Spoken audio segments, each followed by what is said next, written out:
रहे हैं KKD news. Smile का नाम सुनते ही सभी के चेहरों पर एक छोटी सी खुशी आ जाती है। ये छोटी सी खुशी उस इंसान के लिए ज्यादा मायने रखती है जिनको बहुत ही नसीब से ये खुशियां मिल पाती हैं। हम बात कर रहे हैं उन बेसहारा लोगों की जिनको बहुत ही नसीब से छोटी छोटी चीजें मिल पाती हैं, उनको पढ़ने लिखने का मौका मिल पाता है, उनको आगे बढ़ने का मौका मिल पाता है, उन्हें रोजगार मिल पाता है या फिर उन लोगों से वो मिल पाते हैं जो इस चीज में उनकी मदद करते हैं, उनको पढ़ाने लिखाने में, उनको सहारा देने में मदद करते हैं और उनकी स्माइल के लिए ज्यादा चिंता करते हैं। उनके चेहरे पर खुशी आ रही है या नहीं, इस चीज के बारे में वो हमेशा सोचते हैं। हम उन लोगों के बारे में बात कर रहे हैं, उस यूथ के बारे में बात कर रहे हैं जो बाकी की चीजों को सोचे बिना, बाकी किसी की मदद को सोचे बिना हमेशा से ही ऐसे लोगों के बारे में सोचती है, ऐसे फील्ड पर आकर के काम करती है, अकेले डटी रहती है, निरंतर काम करती है जो इन बेसहारा लोगों के चेहरों पर थोड़ी सी खुशियां दे सके। और ये थोड़ी सी खुशियां कब बड़ी खुशियां बदल जाती हैं ये पता नहीं चलता। लेकिन हम बात कर रहे हैं स्माइल फाउंडेशन की, जो कि लगातार कब से काम कर रही है, किस तरीके से काम कर रही है, किन लोगों के लिए काम कर रही है, कितने लोग अभी तक उनसे जुड़ चुके हैं और ये एनजीओ आखिर कैसे काम करता है, कितने लोगों को इन्होंने खुशियां दे रखी हैं। इस एनजीओ का नाम स्माइल फाउंडेशन है और उनके फाउंडर हमारे साथ इस शो में मौजूद है। सबसे पहले आपका बहुत बहुत वेलकम, आपका इंट्रो जानना चाहेंगे। सभी साथियों को मेरा नमस्कार और थैंक यू सो मच, आपने मौका दिया इस मंच पे आने के लिए। और मैं बताना चाहूँगा जितने भी केकेडी न्यूज़ चैनल की जनता है उन सभी को मेरा एक बार फिर से प्रणाम। और संस्था जो कि स्माइल वेलफेयर फाउंडेशन नाम है हमारी संस्था का, और ये संस्था एक मैं लीड कर रहा हूँ। पिछले कोविड से पहले जो है कि 2018 के आसपास हम लोगों ने इस संस्था को स्टार्ट किया और लखनऊ विश्वविद्यालय का मैं एक छात्र भी रहा हूँ और वहीं से इस संस्था की शुरुआत की गई। जितने भी लखनऊ यूनिवर्सिटी के छात्र छात्राएँ हैं सब लोग एकजुट होकर के एक इसके पीछे एक ये सोच थी कि बचपन बचाओ अभियान को लेकर के और सब पढ़े सब बढ़े एक टैगलाइन लेकर के हम लोग एक संस्था को स्टार्ट किए, इसको रजिस्टर्ड कराए गवर्नमेंट से और इसके तहत हम लोग निरंतर लगातार कार्य करते आ रहे हैं। तो ये निरंतर कार्य की बात कही आपने प्रशांत जी, अभी लगभग कब से आप इस संस्था से जुड़े हुए हैं और आप इसके फाउंडर भी हैं? आपके दिमाग में ये बात कैसे आई कि इस तरीके की संस्था शुरू की जाए कि सभी के चेहरों पर खुशियां दी जा सके?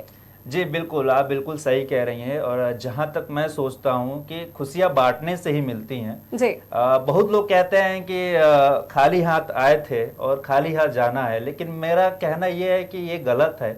और जैसा कि मैं एग्जांपल दे सकता हूं कि स्वामी विवेकानंद हो गए, अंबेडकर जी हो गए, अटल जी हो गए, एपीजे अब्दुल कलाम जी हो गए, ये खाली हाथ नहीं गए, कुछ ना कुछ अपना ऐसा चीज ऐसी सोच छोड़ के गए हैं कि लगातार उन चीजों को आदमी याद करता आ रहा है। तो ये बात अभी आपने सच कही प्रशांत जी, आपने ये जो एग्जाम्पल दिए, तमाम बड़े चेहरों के एग्जाम्पल दिए आपने, जो अपने आप को समाज में एक नींव की तरह मजबूत करके गए हुए हैं कि इनको देख करके लोग, इनको आइडल मान करके लोग अपना काम करते हैं, आगे बढ़ते हैं, अपने सपनों को पूरा कर पाते हैं। इनकी बात अभी आपने की, तो क्या इनके ही प्रेरणा लेकर के आपने ये फाउंडेशन की शुरुआत की? हाँ बिल्कुल, एक कैलाश सत्यार्थी जी हैं, बहुत ही फेमस, उनको पूरी दुनिया जानती है आज के डेट में। उनका एक टैगलाइन मुझे बहुत पसंद आता है कि बचपन बचाओ अभियान। तो जैसा कि हम लोग यूनिवर्सिटी से जब पढ़ के निकला करते थे तो देखते थे कि बच्चे जो हैं कि चंद पैसों के लिए अपनी पूरी जिंदगी खराब कर रहे हैं। तो उस चीजों को हम लोगों ने सोच करके कि अगर ये बच्चा पढ़ लिख लेगा तो जो है कि कल को एक गार्ड की भी नौकरी करेगा, पेन कॉपी पे एंट्री करेगा, तो उसके लिए बहुत ही फायदेमंद होगी और बहुत ही बेहतर उसका भविष्य होगा। और मेरा मानना यह है कि कहा जाता है कि मोदी जी चाय बेचा करते थे ट्रेन में। अगर मैं ये कहता हूं कि अगर वाकई में ये बात सत्य है, मोदी जी चाय बेचा करते थे, तो मैं गारंटी दावे के साथ कह सकता हूं डंके की चोट पे कि स्माइल वेलफेयर फाउंडेशन का जो संस्था में जो भी बच्चे पढ़ रहे हैं वो भी एक दिन सांसद, विधायक, मंत्री, IAS PCS भी बन सकता है। तो ये बहुत बड़ा दावा है प्रशांत जी, और हम चाहते भी हैं कि आपके साथ जितने बच्चे, जितने बेसहारा लोग जुड़े रहे हैं वो आगे चल के कोई ना कोई मकाम जरूर हासिल करें। इसके साथ एक सवाल ये भी है प्रशांत जी कि आपने इस फाउंडेशन को लगभग कितने सालों से शुरू किया है और अभी तक आप लोगों से कितने लोग जुड़ चुके हैं? देखिए, मैं बताना चाहूंगा कि हमारी संस्था को लगभग 4 या 5 साल होने वाले हैं जी। और इस 5 साल में अगर देखा जाए तो जो है कि करीबन 1000 से प्लस इन संस्था से लोग जुड़ चुके हैं जी 256 लोग एक्टिव मेंबर हैं, जो कि कोई भी हमारा इवेंट होता है जगह जगह पे, हर डिस्ट्रिक्ट में, आगरा हो गया, प्रयागराज हो गया, लखनऊ हो गया, बलिया, बनारस एंड आपका सुल्तानपुर हो गया, झांसी हो गया, वहां से हर डिस्ट्रिक्ट कोऑर्डिनेटर के रूप में लोग जुड़े हुए हैं। उनके अंडर में काफी लोग एक्टिव हैं जो कि वर्क कर रहे हैं शिक्षा को लेकर के, हेल्थ को लेकर के। लोग एक्टिव है 256 लोग, 1000+ इस संस्था में लोग अभी तक जुड़ चुके हैं। तो मतलब आपकी संस्था में ये 1000+ लोग हैं जो काम करते हैं, मेंबर्स हैं। बिल्कुल, मतलब बिल्कुल। इसमें वॉलंटियर्स को हम इंक्लूड कर लें कि इसमें वॉलंटियर्स जो है वो कुछ समय से वॉलंटियर तो जैसे कि हमारा कोई बड़ा इवेंट होता है, जैसे कि फाउंडेशन डे हम लोग मनाते हैं, या फिर किसी बच्चे का बर्थडे वगैरह हो गया, इस टाइप का सिलेबस, तो उसमें वॉलंटियर जो है कि हम लोग बड़े बड़े कॉलेज से हायर करते हैं। वो लोग, उनको एक सर्टिफिकेट प्रोवाइड कराया जाता है वॉलंटियर का, इंटर्नशिप सर्टिफिकेट हो गया। अच्छा। लखनऊ विश्वविद्यालय से काफी लोग जो है कि आते हैं हमारे इंटर्नशिप करने के लिए, एंड SMS कॉलेज होगा, प्राइवेट कॉलेज जितने ही हैं वहां से लोग आते हैं। तो आपका फाउंडेशन बेसिकली किस किस तरीके के, किस किस वर्ग के लोगों के लिए काम करता है? अगर हम बात करें पिछड़े लोगों की बात कर लें, या फिर बच्चों की बात कर लें, महिलाओं की बात कर लें, तो किस किस के लिए आपका फाउंडेशन काम करता है? देखिए, मैं बताना चाहूंगा कि स्माइल वेलफेयर फाउंडेशन जो है कि करीबन इसमें 26 से 27 वर्क ऐसे हैं जो कि हम लोग पिछड़े समाज के लिए कर सकते हैं, सक्षम है, रजिस्टर्ड, उस टाइप का हमको गवर्नमेंट अथॉरिटी दी है। तो मेन मुद्दा भी हम लोग का ये है कि शिक्षा को लेकर के, क्योंकि हमारे साथ जितने भी संस्था में लोग जुड़े हैं, यूथ है, पूरी की पूरी यूथ जुड़ी हुई है। शिक्षा को हम लोग ज्यादा बढ़ावा दे रहे हैं कि अगर एक परिवार में अगर 5 या 6 लोग हैं, अगर उसमें से एक बच्चा अगर शिक्षित होकर के निकलता है तो पूरा परिवार अपना भविष्य और साथ साथ आने वाली पीढ़ी को भी सही से यूटिलाइज कर सकता है। तो इसको लेकर के हम लोगों ने बच्चों के लिए तो शिक्षा के लिए, महिलाओं के लिए और उनके पेरेंट्स के लिए हम लोग लखनऊ में करीबन 4 या 5 हॉस्पिटल से टाई अप कर रखे हैं, जिनसे जो है कि बच्चों को मान लीजिए कोई भी बीमारी होती है, फीवर हो या फिर कोई भी चीज होती है, तो उसको लेकर के हम लोग जो है कि जगह जगह पे 16 या 17 जगह हम लोग का भी NGO का बैच चल रहा है। हर बैच में जो है कि 25 से 30 बच्चे हैं। सबसे बड़ा बैच हम लोग का ऐशबाग का है, जहाँ पे 120 बच्चे हैं, और उनके मतलब कि महीने में हम लोग का एक मेडिकल कैंप भी वहाँ पे हॉस्पिटल के द्वारा लगाया जाता है। जी, तो प्रशांत जी ये जानना चाहेंगे कि मतलब हॉस्पिटल के द्वारा जो कैंप लगाया जाता है, क्या उसमें हॉस्पिटल सहयोग करता है, या फिर सारी चीजें, अगर एक्सपेंसेस की बात की जाए, कोई भी काम करना इतना आसान नहीं होता है और इतनी बड़ी जिम्मेदारी लेना भी आसान नहीं होता है, तो क्या हॉस्पिटल इसमें मदद करता है, या कहीं और से कोई मतलब खर्चे के लिए कोई और उपाय हो?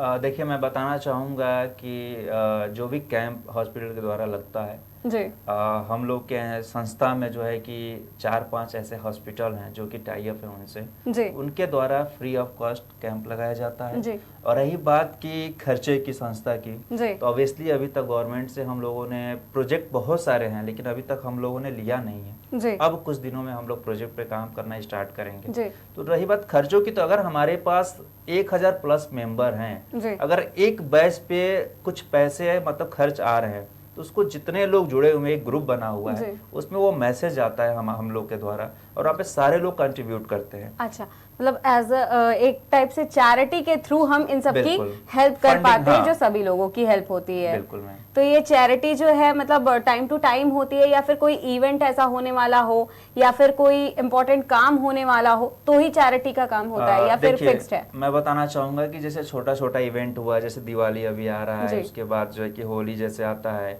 एंड किसी बच्चे का बर्थडे हो, या फिर जो एक्टिव मेंबर अभी 256 जैसा कि मैंने बताया, उसमें से किसी का बर्थडे सेलिब्रेट करना हो, तो इन सब चीज़ों के लिए तो 10-15 लोग जो भी लोकल के लोग हैं उससे कंट्रीब्यूट करके सारा हमारा काम हो जाता है। रही बात बड़ा इवेंट जब हम कराते हैं, जहाँ पे 1500 के ऊपर की गैदरिंग होती है, तो वहाँ पे हम IAS PCS लोग, जितने लोग हैं और जितने पॉलिटिक्स से जुड़े हुए लोग हैं, उनको हम लोग इन्वाइट करते हैं। वहाँ से फंडिंग का जो है कि हम लोग अप्रोच करते हैं कि अगर किसी बच्चे को साइकिल की जरूरत है, अगर उसका किसी बच्चे का मैंने स्कूल में एडमिशन कराया फ्री ऑफ कॉस्ट, स्कूल से भी मैं बताना भूल गया कि एक RPS इंटर कॉलेज है हिंदनगर में, वहाँ स्कूल से भी हम लोग का टाई अप है। जिस बच्चे का कॉन्सेप्ट क्लियर हो जाता है उसको हम लोग वहाँ पे फ्री ऑफ कॉस्ट 12th तक दाखिल करा देते हैं। जो भी खर्चा आता है, और हम लोग जो भी गेस्ट को इनवाइट करते हैं, उनसे इस चीज़ों को हम लोग अप्रोच करते हैं, और मेरे को लगता है कि 100% इस चीज़ की पूर्ति भी की जाती है। तो स्कूल इसमें आपकी कोई हेल्प करता है प्रशांत जी? जैसे कि आप एडमिशन कराने जाते हो तो एडमिशन में कुछ स्कूल की तरफ से सहायता की जाती हो, या फिर कहीं और से कोई सहायता मिल पाती हो कि इस बच्चे का एडमिशन कराना है, और उसके फिर एडमिशन कराना ही केवल एक बड़ी बात नहीं है, उसके बाद के खर्चे देखना भी बच्चे का बहुत बड़ी बात होती है। बिल्कुल, तो मैं बताना चाहूँगा कि जो भी स्कूल में बच्चों का मैं एडमिशन कराता हूँ, मेरे द्वारा, मेरे टीम के द्वारा एडमिशन कराया जाता है, तो वहाँ पे स्कूल का ऑब्वियसली सपोर्ट रहता है। 50% मैं तो कहूँगा कि सपोर्ट रहता है। बाकी के जो खर्चे होते हैं, अगर हम लोग का कोई इवेंट हुआ है, अगर गेस्ट को मैंने अप्रोच किया है कि ये एप्लीकेशन है मेरा और इस बच्चे को पढ़ाना है, तो गेस्ट मना नहीं करता है, उस खर्चे की पूर्ति करता है, और उसी खर्चे से हम लोग जो है कि बच्चे का भविष्य हो गया, चाहे आने जाने का खर्च हो गया, कॉपी बैग्स वगैरह हो गए, इस चीज की पूर्ति करते हैं। तो लगभग अभी तक प्रशांत जी अगर बात करें तो ऐसे कितने बच्चे हैं जिनका एडमिशन आप करा चुके हैं, और क्या एडमिशन केवल लखनऊ में ही कराया गया या बाकी के शहरों की, जैसे अभी आपने बात की, तो वहां पर भी बच्चों का एडमिशन कराया गया है स्कूल्स में? जी, मैं बताना चाहूंगा कि अगर एडमिशन की बात आ जाए तो लखनऊ में हम लोग अभी तक 35 ऐसे बच्चे हैं जिनका एडमिशन कराए हैं। लखनऊ के बाद बलिया डिस्ट्रिक्ट है, वहाँ पे भी हम लोग 10 से 12 बच्चों का एडमिशन करा चुके हैं। प्रयागराज में भी 4-5 बच्चों का एडमिशन करा चुके हैं। आगरा डिस्ट्रिक्ट है, वहाँ पे भी हम लोग 4-5 बच्चों का एडमिशन करा चुके हैं स्कूल में। तो ये तो बहुत अच्छा काम कर रहे हैं प्रशांत जी, लेकिन एक सवाल सबसे इम्पोर्टेंट ये है कि ख्याल कहाँ से आया कि इस तरीके की एनजीओ की शुरुआत की जाए? क्योंकि इतना हिम्मत भी अंदर होना चाहिए कि किसी की मदद नहीं मिलेगी और मिले या ना मिले, हम इस काम को पूरा जरूर कर लेंगे। तो ये ख्याल कहाँ से आया और कब से आया कि इस एनजीओ को और इस तरीके की एनजीओ को शुरू किया जा सके? मैम, ख्याल ऐसे आया जैसे कि अगर हम कहीं जाते हैं, अगर कोई चीज को देख करके अचानक से जो फीलिंग एक आती है ना, तो बहुत ही मतलब कि एक अलग तरीके से उसको देखा जाता है। तो मतलब कि ऐसा पढ़ तो हम सब लोग रहे हैं, लेकिन वो बच्चे जो है कि, और ऐसा ही नहीं, कई जगहों पे ऐसा गैंग चलता है कि अगर उनके फैमिली में 10-12 बच्चे हैं तो उनको ऑब्वियसली उनको भेज दिया जाता है कि अगर ये लड़का जाएगा तो दिन भर में अगर 50 रुपए भी 10 बच्चे हैं मांग के लेके आएगा तो उनका 400, 500, 600 रोज का पेरेंट्स ऐसा खुद करवाते हैं।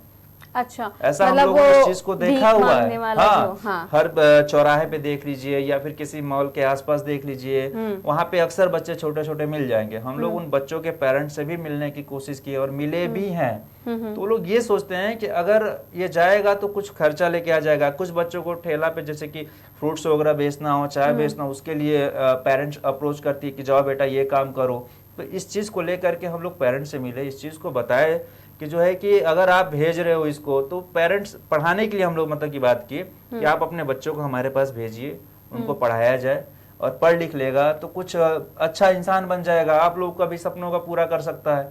लेकिन उनके पेरेंट्स को ये लगता था कि अगर मैं पढ़ने के लिए इसको भेज रहा हूँ तो 4-5 घंटा जो है कि इस बच्चे का बर्बाद चला जाएगा। तो सरकार भी काम करने की हमेशा दावा करती है प्रशांत जी कि वो काम कर रही है। सबसे ज्यादा मेरे ख्याल से इस वक्त जरूरी ये है कि जागरूक किया जा सके इन लोगों को। अगर जागरूक कर पाएंगे तो ही वो अपने बच्चों को आगे शिक्षा के लिए भेज पाएंगे कि वो अच्छी शिक्षा ग्रहण कर सके। बिल्कुल, गवर्नमेंट को इस चीज़ पे ध्यान हालांकि दे भी रही है और देना भी चाहिए। और जितने हमारे संस्था में बच्चे हैं, प्राइमरी स्कूल जितने नियरेस्ट हैं, मैं तो दावे के साथ कह सकता हूँ कि पिछले 4-5 साल की मैं बात बता रहा हूँ कि एक प्राइमरी स्कूल के एक बच्चे को आप खड़ा कर दीजिए और एक मेरे संस्था के बच्चे को खड़ा कर दीजिए, मैं दावे के साथ कह सकता हूँ कि संस्था का बच्चा जिस कॉन्फिडेंस से अपना इंग्लिश में इंटरव्यू दे सकता है वो प्राइमरी स्कूल का बच्चा नहीं दे सकता है।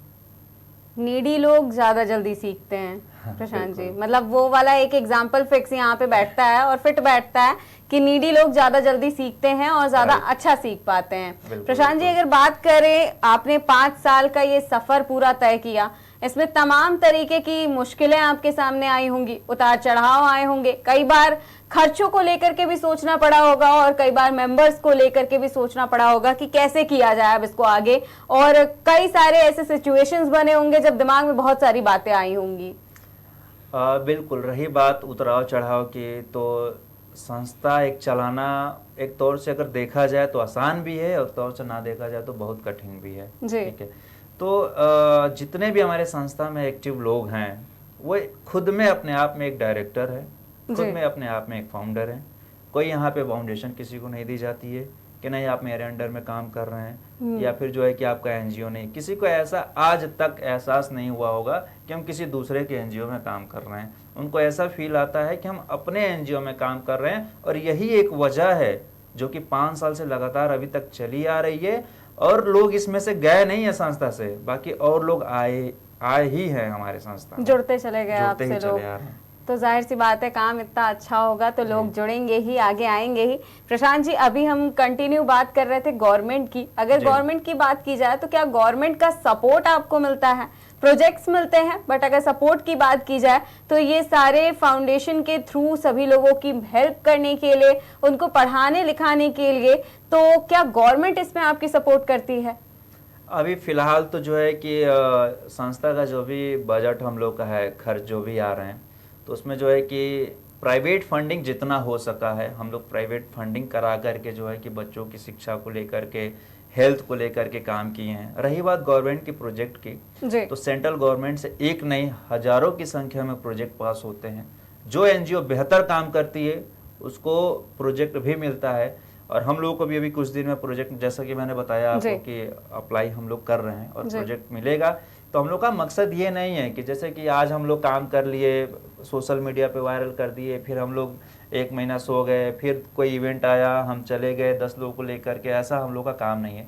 रेगुलर बेस पे हम लोग का काम है। और मैं लखनऊ में बताना चाहूँगा कि हजारों की संख्या में संस्थाएं रजिस्टर्ड है, हजारों की संख्या में। काउंटिंग होगी तो 6 से 7 हजार ऐसे एनजीओ जो कि रजिस्टर्ड है, लेकिन रेगुलर बेस पे वही एनजीओ काम कर रही है जो सक्षम है, शिक्षित है।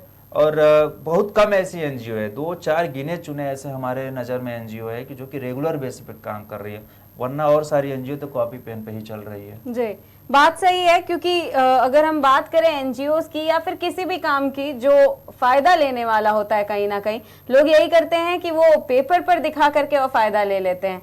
लेकिन अगर फाउंडेशन की बात की जाए तो आप लोग किस किस प्रोजेक्ट्स पे काम कर रहे हैं प्रशांत जी, और वो प्रोजेक्ट किस तरीके से अब रन किया जा रहा है, किस किस लोगों के थ्रू रन किया जा रहा है? और सिटीज की अगर बात करें, जैसा आपने बताया कि कई सारे सिटीज में आपका फाउंडेशन काम कर रहा है, तो वहां पर लोग कैसे मैनेज कर पाते हैं और किस तरीके से काम करते हैं? देखिए, सबसे पहले तो एजुकेशन को लेकर के हमारी संस्था जितनी एक्टिव है जी, उतना कम एक्टिव हमको नहीं लगता कि कोई एनजीओ उतना एक्टिव है, लेकिन चल भी रहा है, लेकिन उतना एक्टिव हमको नहीं नजर आता है। हो सकता है उनका कोई और मकसद हो, कोई हेल्थ पे काम करना चाहता हो, कोई महिला सुरक्षा को लेकर के काम कर रही है संस्था, फिर कोई रोजगार महिलाओं के लिए उत्पन्न करने के लिए काम कर रही हो। लेकिन हम लोग जो शिक्षा को बेहतर और अच्छा देने की जो संस्था की तरफ से कोशिश की जा रही है, इसका जैसे कि आपने कहा ना कई सिटीज में, तो इसका कोऑर्डिनेट जो भी हमारे डिस्ट्रिक्ट कोऑर्डिनेटर हैं, हर डिस्ट्रिक्ट में कोऑर्डिनेटर बनाया गया है,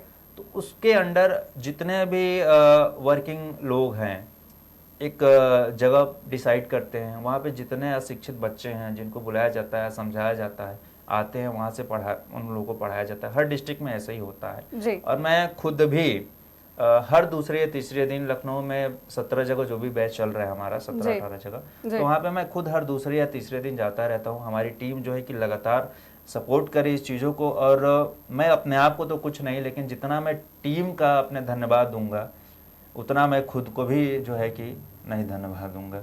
मतलब वो केवल टीम नहीं, आपका परिवार है जो आपके साथ लगे हुए हैं निरंतर कि हाँ इस काम को हमें पूरा। प्रशांत जी, एक सवाल और ये भी है कि मतलब आपके यहाँ बच्चों को पढ़ाने लिखाने का काम, सारे काम तो किए जाते हैं, लेकिन क्या ऐसे बच्चों के बारे में, ऐसे स्टूडेंट्स के बारे में, यूथ के बारे में भी सोचा जाता है जिन्हें इंटर्नशिप की जरूरत पड़ती है और वो जुड़ना चाहते हैं, कुछ सीखना चाहते हैं आपके साथ? बिल्कुल, मैं बताना चाहूँगा कि इंटर्नशिप को लेकर के हमारी संस्था बहुत तेज़ी से काम भी कर रही है जी, और कर भी चुकी है। 100+ से ज़्यादा ऐसे स्टूडेंट हैं जो कि हमारे यहाँ से इंटर्नशिप कर चुके हैं। नोएडा से आर्मी इंस्टीट्यूट से भी हमारे यहाँ कम से कम 10 से 12 स्टूडेंट वहाँ की इंटर्नशिप कर चुके हैं। लखनऊ विश्वविद्यालय जहाँ से मैं खुद पढ़ा हूँ, वहाँ से MSW डिपार्टमेंट से हमारी एनजीओ जो है कि अटैच है, वहाँ से काफ़ी लोग, BSW हो गया, MSW के लोग हैं, वहाँ से लगभग 50 से 60 लोग हमारे यहाँ से इंटर्नशिप कर चुके हैं इस संस्था से, स्माइल वेलफेयर फाउंडेशन से।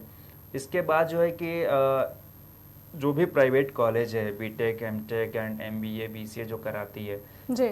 कई सारे कॉलेज लखनऊ में हैं, वहाँ पे भी हमारी संस्था जो है कि एक्टिव है। और वहाँ से भी जो है कि काफ़ी स्टूडेंट 15 दिन के लिए, 1 महीने के लिए हमारे इंटर्नशिप कर चुके हैं। और उनको इस इंटर्नशिप के तहत जो है कि फील्ड का काम दिया जाता है कि आप इस जगह पे जाइए और जितने बच्चे स्कूल नहीं जा रहे हैं उनका डेटा तैयार करके लाइए। उस डेटा पे हमारी संस्था काम करती है। जी। तो अभी तक मतलब कितने ऐसे बच्चे होंगे, कितने ऐसे स्टूडेंट्स होंगे जिसको आपके फाउंडेशन की तरफ से सर्टिफिकेट भी प्रोवाइड किया जा चुका है इंटर्नशिप का, और वो आपके यहाँ इंटर्नशिप करके जा भी चुके हैं, एक अच्छा एक्सपीरियंस लेकर के गए? लखनऊ की मैं बात बता दूं, जहाँ तक कि 100 से ज़्यादा स्टूडेंट हमारे यहाँ से सर्टिफिकेट ले जा चुके हैं जी। बाकी पंजाब हो गया, लुधियाना हो गया, झांसी हो गया, वहाँ से भी लोग इंटर्नशिप के लिए अप्लाई करते हैं। तो एक ऑनलाइन हम लोग उनका इंटर्नशिप कराते हैं, जैसे कि एडवर्टाइजिंग को लेके हो गया, फंडिंग को लेकर के हो गया, प्रमोट को लेके हो गया, कि शिक्षा को लेकर के आप अपना एक क्लिप तैयार करें, सब बढ़े, कैसे लोगों को जागरूक करें कि वो अपने बच्चों को जो है कि पेरेंट्स भेजे पढ़ने के लिए। जी। तो मतलब इसमें भी सेक्शंस अगर बात की जाए तो सेक्शंस डिवाइड किए गए हैं कि इस सेक्शन पे जिसको जो इंटरेस्ट है उस हिसाब से उसके लिए काम करे और वहां से फिर उसका इंटर्नशिप के लिए आपको सर्टिफिकेट दिया जाएगा। जी। अब जैसे मान लीजिए कि बीएड बीटीसी के जो भी लोग हैं उनको एजुकेशन से उनको एक टीचिंग लाइन का एक्सपीरियंस चाहिए होता है कि किसी संस्था में जाइए या फिर किसी स्कूल में जाइए, आप टीचिंग का एक्सपीरियंस शेयर करिए। जी। बाकी जो है कि जो टेक्निकल आईटी के लोग उनको एक्सपीरियंस की ज़रूरत होती है या फिर इंटर्नशिप की ज़रूरत होती है कॉलेज में लगाने के लिए, तो उनको जो है कि आईटी लेवल का काम, जैसे कि कैसे आप चीज़ों को प्रमोट कर सकते हैं, हाईलाइट कैसे कर सकते हैं कि वाकई में जो है कि हम कैसे लोगों को शिक्षित कर चुके, तो वो लोग डिजिटली प्लेटफॉर्म का ज़्यादा इस्तेमाल करने की कोशिश करते हैं कि इन बच्चों को डिजिटली कैसे हम लोग शिक्षा दे सकते हैं। जी। तो मतलब जितने भी वॉलंटियर्स बात कर लें, इंटर्नशिप के लिए स्टूडेंट्स आते हैं उनकी बात कर लें, वो भी बच्चों को शिक्षा देने का काम ही ज़्यादा प्रेफर करते हैं और हर क्षेत्र में सारी चीज़ें सीख भी रहे हैं। प्रशांत जी, अगर बात की जाए ठंडियों की, तो अगस्त खत्म ही होने वाला है और ठंडियाँ भी आने वाली हैं, तो क्या उन लोगों के लिए बेसहारा की हम बात लगातार कर रहे हैं, जो झुग्गी झोपड़ी में लोग रहते हैं उनकी बात कर रहे हैं, अभी हमने बारिश की भी बात की, तो क्या ठंडियों में भी कुछ ऐसा किया जाता है फाउंडेशन की तरफ से जिससे उनकी मदद हो सके? बिल्कुल, मैं बता ही रहा था कि जो है कि संस्था के द्वारा कोई भी इवेंट हो या फिर कोई भी फेस्टिवल हो या फिर कोई भी मौसम हो, आए और मुसीबत हो, उन बच्चों को, उन बेसहारा परिवारों को, तो हमारी संस्था मदद 110% करती है। रही बात ठंड से बचाव के लिए, हम लोग भी कई सारे अभियान चलाते हैं। कंबल जैसे वितरण का अभियान हो गया, उन बच्चों को स्वेटर, कंबल एंड जो भी शूज वगैरह की जरूरत पड़ती है, वो भी हम लोग एक पेम्पलेट पहले के छपवा देते हैं, वो घर घर बंटवा देते हैं कि अगर आपके घर में पुराना कपड़ा वगैरह है तो आप उसको कलेक्ट करिए। कई सारे कॉलेज में भी जो कि हॉस्टलर होते हैं उनके पास भी स्वेटर, जैकेट वगैरह तमाम सारी चीज़ें होती हैं, वहाँ से हम लोग कलेक्ट करते हैं। कलेक्ट करके एक स्टोरेज होम हम लोग का है, वहाँ पे सारी चीज़ें एक जगह कलेक्ट करते हैं और कलेक्ट करके उसको बढ़िया से पैक करके, अगर उसमें कुछ खराबी होती है तो उसको सिलाई बुनाई करके उसको सही तरीके से पैक करके जो है कि बेसहारा लोगों तक पहुंचाने का काम करते हैं। तो प्रशांत जी, क्या मतलब आपको इसमें हेल्प मिल पाती है, जैसे कि आपके पैम्पलेट्स जहां तक पहुंचते हैं वहां के लोग आपकी हेल्प करते हैं इस चीज में कि उन तक ये सुविधा पहुंचाई जा सके, ये मदद पहुंचाई जा सके बेसहारा लोगों तक? बिल्कुल। अभी तक तो जिन जिन कॉलेजों से मेरा टाई अप है वहाँ से काफ़ी मुझे सपोर्ट मिला है, और जिन जिन घरों में पैम्पलेट हमारी संस्था का पहुँचा है वहाँ से भी कॉल, भले एक ही कपड़ा सेट मिले, कंबल एक ही मिले, सपोर्ट जरूर मिला है। जी। तो एक सवाल इसके साथ और किया जाए प्रशांत जी, तो अभी आपने बात की कि उन्हें वितरण किया जाता है, कंबल वितरण हो किसी भी तरीके से हो, चाहे वो चैरिटी के माध्यम से हो या फिर वो फाउंडेशन के माध्यम से हो, उन्हें वितरण किया जाता है। तो क्या केवल लखनऊ में या फिर बाकी के सिटीज में भी ये काम किया जाता है आपके फाउंडेशन की तरफ से? बाकी के सिटीज में ही, लखनऊ में ज्यादातर इस चीज पे ध्यान दिया जाता है क्योंकि यहाँ पे यूथ ज्यादा जुड़े हैं। अदर डिस्ट्रिक्ट में जो भी कोऑर्डिनेटर हैं उनसे जितना संभव हो पाता है मदद की उतना करते हैं। जी। अभी आपने बच्चों के बात की, उनके शिक्षा की, उनके दीक्षा की बात की, उनकी देखरेख की बात की। प्रशांत जी, एक छोटी सी खुशी की बात कर ले अगर, तो उनको खुशियां देने के लिए फाउंडेशन किस तरीके से काम करता है। जैसा कि फाउंडेशन का नाम भी स्माइल फाउंडेशन है और उनके चेहरे पर एक छोटी सी खुशी आ सके, इसके लिए फाउंडेशन क्या करता है। शिक्षा तो बहुत बड़ी बात हो जाती है कि शिक्षा दिया है फाउंडेशन ने, उनको पढ़ने का अधिकार दिलाया है फाउंडेशन ने, लेकिन अगर छोटी छोटी खुशियों की बात की जाए, खेलने कूदने खाने पीने इन सब चीज़ों की, तो फाउंडेशन की तरफ से क्या कुछ किया जाता है। देखिए, मैं बताना चाहूँगा कि उन बच्चों की खुशियों के लिए, जैसे हम लोग अपने घर में बच्चों का अगर बर्थडे हुआ फिर या किसी पेरेंट्स का बर्थडे होता है तो बहुत बेहतरीन तरीके से हम लोग उसको मनाते हैं जी। घर में मनाएं या फिर किसी बड़े रेस्टोरेंट में जाएं या फिर होटल में जाके मनाएं। तो हमारी संस्था का एक रूल ही समझ लीजिए कि जितने एक्टिव मेंबर है, अगर 256 मेंबर हैं, अगर 256 लोगों का बर्थडे पड़ रहा है, आ रहा है, तो इसमें हम लोग क्या करते हैं कि ये डिसाइड कर दिया गया पहले ही कि पहले केक हमारी संस्था के जो भी बच्चे हैं उन सब के सामने कट होगा। उसके बाद ही आप प्राइमरी थिंक हमारी यही रहती है कि मैं पहले अपने संस्था के बच्चों को देखूं, उनके पेरेंट्स को जो भी हमारे तरफ से फूड पैकेजिंग वगैरह तैयार होता है उस चीज़ को बांटने की कोशिश करते हैं, केक कट करने की कोशिश करते हैं। उसके बाद ही हम सेकेंडरी थिंक है कि कहीं आप ऑफिशियल जगह आप अपने लिए जाते हैं। तो जैसे मान लीजिए किसी एक मेंबर का बर्थडे हुआ तो हम लोग उसको बुलाते हैं उस जगह पे, जो भी नियरेस्ट हमारा बैच रहता है वहाँ पे केक कट किया जाता है, फिर उसको ले जाके जो है कि जगह जगह वितरण किया जाता है। 500 प्लस पैकेट हर एक मेंबर के बर्थडे पे जो है कि बांटने का संकल्प हम लोग ले रखे हैं कि किसी का भी बर्थडे है 500 फूड का पैकेट हमको बांटना ही बांटना है। तो ये बहुत अच्छी बात है प्रशांत जी कि आप इन बच्चों की छोटी से छोटी खुशियों के बारे में सोचते हैं, फाउंडेशन सोचता है, फाउंडेशन के मेंबर्स सोचते हैं और तमाम उन्हें खुशियां देने की भी कोशिश की जाती है। जो एक आम बच्चे को या फिर एक नॉर्मल फैमिली के बच्चे को खुशियां मिल पाती हैं, वो उन बच्चों को भी, उन परिवारों को भी देने का काम किया जाता है फाउंडेशन की तरफ से। साथ ही अभी जैसे आपने बताया कि ठंडी हो, गर्मी हो, बरसात हो, हर किसी मौसम में उन परिवारों का ख्याल रखा जाता है, उन बच्चों का ख्याल रखा जाता है फाउंडेशन की तरफ से जो आपसे जुड़े हुए हैं या जो बेसहारा हैं, जिन्हें सहारे की जरूरत है। प्रशांत जी, एक सवाल और ये भी है कि लगातार आपकी टीम काम तो कर रही है, लेकिन क्या ये टीम उससे कोई फायदा पहुंच पाता है? क्योंकि हर इंसान आजकल यही सोचता है कि हमारा भी कुछ फायदा हो सके, तो उन्हें कहाँ से इस चीज के लिए प्रेरणा मिलती है कि कुछ मिले या ना मिले हमें ये लगे रहना है बस?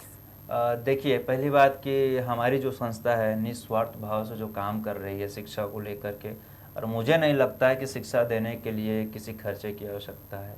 महिला सुरक्षा की अगर अभी आपने बात महिला की, सुरक्षा हो गया या फिर मेडिकल हेल्थ को लेकर के हो गया, तो जहां तक लोगों के सोच में तो जरूर होता है कि अगर मैं कहीं जुड़ा हूं तो मुझे क्या बेनिफिट होगा। लेकिन अभी तक 256 जो एक्टिव लोग मैंने बताया ना, अभी तक ना किसी को सैलरी दी गई है, ना कोई हमसे सैलरी मांगा है, बल्कि वो खुद अपने घर से पैसा अपने पॉकेट खर्चे से खर्चा निकाल करके संस्था को सपोर्ट करने का काम किया है। और रही बात कि इसके लिए मैंने सोच रखा है कि अगर गवर्नमेंट से कोई प्रोजेक्ट हमको अलॉट होता है तो हायर तो हम बाद में करेंगे। हमारे संस्था में जितने वर्किंग लोग हैं पहले तो उन्हें काम दिया जाएगा जी। तो मतलब गवर्नमेंट का अगर प्रोजेक्ट मिलता है तो उन सभी टीम मेंबर्स के बारे में पहले सोचा जाएगा, उनके एक्सपेंसेस, उनकी सारी चीजों के बारे में सोचा जाएगा जिन्होंने लगातार आपके साथ लग के काम किया है। अगर हम बात करें एक बार फिर से महिला सुरक्षा पर आ जाए तो महिलाओं के लिए क्या काम कर रहा है आपका फाउंडेशन प्रशांत जी? देखिए, महिलाओं के लिए तो हमारी संस्था जो है कि अभी जैसे कि एक झुग्गी झोपड़ी में जो भी महिलाएं अपना जीवन व्यापन कर रही हैं, तो अभी देखिए बारिश में उनको बहुत सारी दिक्कतें आ जाती हैं। हम लखनऊ में कई ऐसे शहरों में और कई ऐसे रायबरेली रोड हो गया, चाहे सुल्तानपुर रोड हो गया, ऐसी जगह पे देखे हैं कि वो भीग रही हैं, लेकिन अपने बच्चों के लिए पालन पोषण के लिए जो है कि फ्रूट्स वगैरह बेच रही हैं या फिर वेजिटेबल वगैरह बेच रही हैं। तो उनको जो है कि जितनी हमारी संस्था से एक मतलब कि रूफ टाइप का बनाने की एक छत देने की कोशिश की गई है फिर उनको मेडिकल को लेकर के वो सब भी जो है कि हम लोग ने ध्यान दिया रखा है जी। तो अभी जागरूकता की बात की आपने प्रशांत जी, सारे काम करने के साथ साथ क्या टीम मेंबर्स, आपने कैंप की भी बात की थी कि कैंप लगता है, मेडिकल कैंप लगता है, क्या जागरूकता फैलाने के लिए भी कोई काम किया जाता है जिनसे इन महिलाओं के अंदर जागरूकता आ सके, इन बच्चों के अंदर जागरूकता आ सके? हाँ बिल्कुल, जैसा कि देखिए, बच्चों को जो पेरेंट्स अपने बच्चों को भेज देती है कि जाओ भीख मांग के लाओ जी, तो उनको हम लोग जो है कि एक सिलाई बुनाई का कोर्स होता है, उस चीज़ को बैग बनाना जो हो गया कि प्लास्टिक जो है कि बैन कराने को लेकर के हम लोगों ने बीच में जो है कि बहुत सारे इसके लिए कैंप चलाया गया हम लोगों के द्वारा, टीम के द्वारा जी, तो उनको ये अप्रोच किया गया कि आप घर में बैठिए, जितने छोटे छोटे City Mall, V Mart, Vishal Mart ऐसे हैं, आप एक सिलाई मशीन उनको भी प्रोवाइड कराया गया कि आप कपड़े भी प्रोवाइड कराया गया कि आप इससे कम से कम सिलाई करिए, इसको हम लोग वहाँ पे माल भिजवाया जाएगा, इससे आपको कुछ पैसे मिलेंगे, आपका रोजगार जो है कि शुरू हो जाएगा, आपका अपने बच्चों का पालन पोषण अच्छे से कर सकोगे। तो प्रशांत जी, क्या आपके मतलब फाउंडेशन की तरफ से इन महिलाओं को सिलाई मशीन प्रोवाइड कराई गई जिससे वो अपना जीवन यापन अब आसानी से कर पा रहे हैं और एक सशक्त होकर के अपना काम कर रहे हैं, अगर कह सके तो? जी, सशक्त बनाने की बात है तो अभी उतना तो नहीं, लेकिन हाँ कुछ जगहों पे जो है कि जहाँ लगा कि ज्यादा नीड है इस चीज की, तो वहाँ पे हमारी संस्था के द्वारा प्रोवाइड कराया गया है। और मैं ये भी कह सकता हूँ कि आने वाले समय में बच्चों को शिक्षा देने के लिए तो एक उसको स्कूल की व्यवस्थाएं हमारी तरफ से की जाएंगी, उसके साथ साथ उनके पेरेंट्स जिस योग्य होंगे उनके लायक जो भी काम होगा उस पर भी हम लोग विशेष ध्यान देने की कोशिश करेंगे। जी, तो प्रशांत जी, आपके आने वाले प्रोजेक्ट्स के लिए आपको पहले तो बहुत बहुत शुभकामनाएं कि गवर्नमेंट की तरफ से आपको ये सारी प्रोजेक्ट्स मिल सके और आप ऐसे ही लोगों के लिए हमेशा काम करते रहे जो बेसहारा हैं और उनको किसी का तिनके को सहारा की बात कही जाती है कि तो वो सहारा एक मिल जाए आपके थ्रू, आपके फाउंडेशन के थ्रू, ये बहुत बड़ी बात है। और ये तमाम जानकारी साझा करने के लिए आपका बहुत बहुत धन्यवाद प्रशांत जी।